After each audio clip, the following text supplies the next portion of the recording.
Welcome to Wrestling with Snipes. Today we'll be reviewing Friday Night SmackDown for July 12, 2024. The show begins with Cody Rhodes. Just kidding, it's your favorite time and my favorite time. It's Tiffy Time. Out comes Tiffany Stratton celebrating her Money in the Bank win from Sunday night. Look at that beautiful briefcase. Tiffany says she climbed to the Tiffy top, took the briefcase, and then she rips on Trish Stratus a little bit, but says she is not here. Says all three champs better wait because they're on Tiffy Time. Then Bayley comes out. Before Bayley says anything, Tiffy says, "You of all people should know it's Tiffy Time." But Bayley has some advice. She said, "I was Money in the Bank in 2019, and you probably didn't even know what WWE was in 2019. Bayley says, if you cash in on me, you'll be the first woman to fail with the briefcase." Nia Jax comes out saying Bayley is just uttering empty threats. Bayley says she will embarrass Nia Jax at SummerSlam. Nia Jax says BBL Bayley. Then Nia Jax and Tiffany attack Bayley, but Michin makes the save with a kendo stick, setting up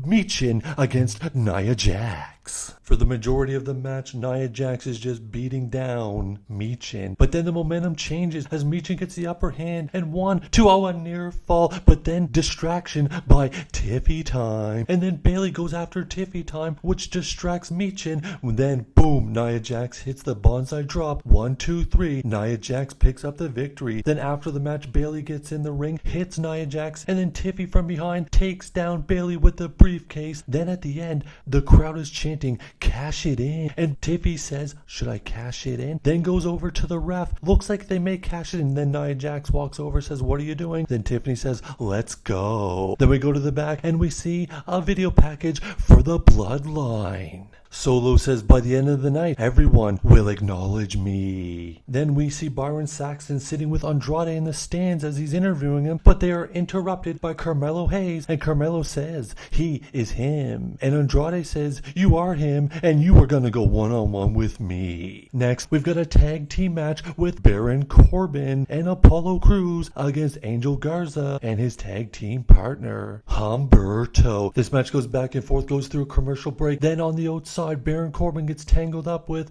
Legato. Legato then jumps in the ring, hits Apollo Crews with a high knee. Then Angel Garza hit Apollo with what they call the Lee Nipper. I think that's what they said. 1, 2, 3. Angel Garza and Humberto win the match. Then we go to the back and we're outside Nick Aldis's dressing room, and Chelsea Green and Piper Niven are there as Chelsea Green is sipping on a bottle of water that Piper Niven is holding. Then over nowhere here come Pretty Deadly, but as Pretty Deadly try to enter, Chelsea Green slaps their hands away and says, "Back of the line." But then out comes L.A. Knight out of Nick Aldis's dressing room. Chelsea Green says, "Is he busy?" He says, "Yeah, and now I'm heading to the ring." Then we go to the back and we see Cody Rhodes sitting in a dressing room, and out comes Randy Orton to sit beside him. And Randy Orton says, "I know you don't want my help. I know you're going to be out in the ring. You're going to interrupt the Bloodline tonight. Whether you like it or not, I have your back. And when everything is done with the Bloodline and everyone is coming after that WWE Championship, I will have your back then too." Then they fist bumps. Then we head to the ring and we see L.A. Knight. Yeah, L.A. Knight says he doesn't have the briefcase, but he's the living embodiment of Money in the Bank.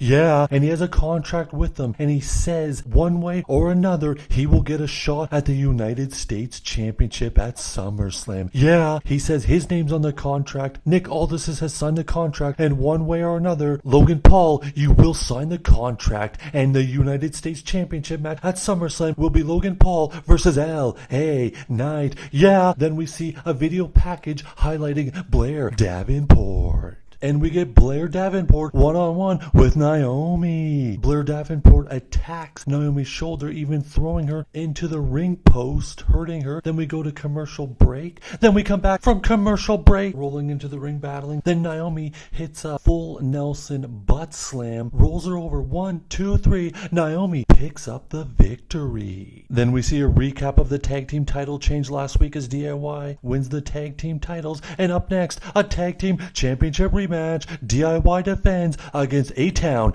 Down Under. Then we come back from break and see Naomi walking down with Jade Cargill and Bianca Belair. Bianca Belair congratulates Naomi, and Naomi says, "I know you guys gonna get those tag team championship back." Championship titles back. Then we come by Nick Aldis's door where there's Pretty Deadly, Chelsea Green, and Piper Niven sitting outside, and Bianca Belair says, I wanted to talk to Nick about getting a tag team title rematch, but he's not even here tonight. Then we see Chelsea Green and Piper Niven going into Nick Aldis's office as the door is not locked, and then out comes Chelsea Green and says, if you're looking to see Nick Aldis, he's not even here. And then Blair Davenport attacks Naomi from behind after shaking her hand, saying the best person won. Then we head into the ring for the tag team championship rematch. The match begins with a double team from downtown under attacking Ciampa outside the ring, trying to hurt him. Then we go to commercial break. We come back from commercial break and it's a back and forth. They were given much more time last week in the tag team title match. This was a quick match and it was a victory and a big retain by DIY. But then out of nowhere, Jacob Fatu comes out and destroys absolutely everyone. And out come the rest of the bloodline. Solo starts off the promo by saying, acknowledge me, and then the crowd chants, we want Roman. Solo says if Roman comes back, he will acknowledge me. And now it's Cody Rhodes' turn to acknowledge me. Cody comes out so Randy can't be too far behind. Cody says we want the same thing, so at SummerSlam it's official, you and me for the championship. Cody does not want to wait till SummerSlam. Then the bloodline surrounds him and attacks Cody Rhodes. But here comes Randy Orton taking down the bloodline, hits Solo with the DDT, and then is swarmed by the bloodline. Cody is then tied up in the ropes and he's hit with the Samoan spike. Then they triple powerbomb Orton through the table and the bloodline stand tall to close out SmackDown. Where is Jimmy Uso?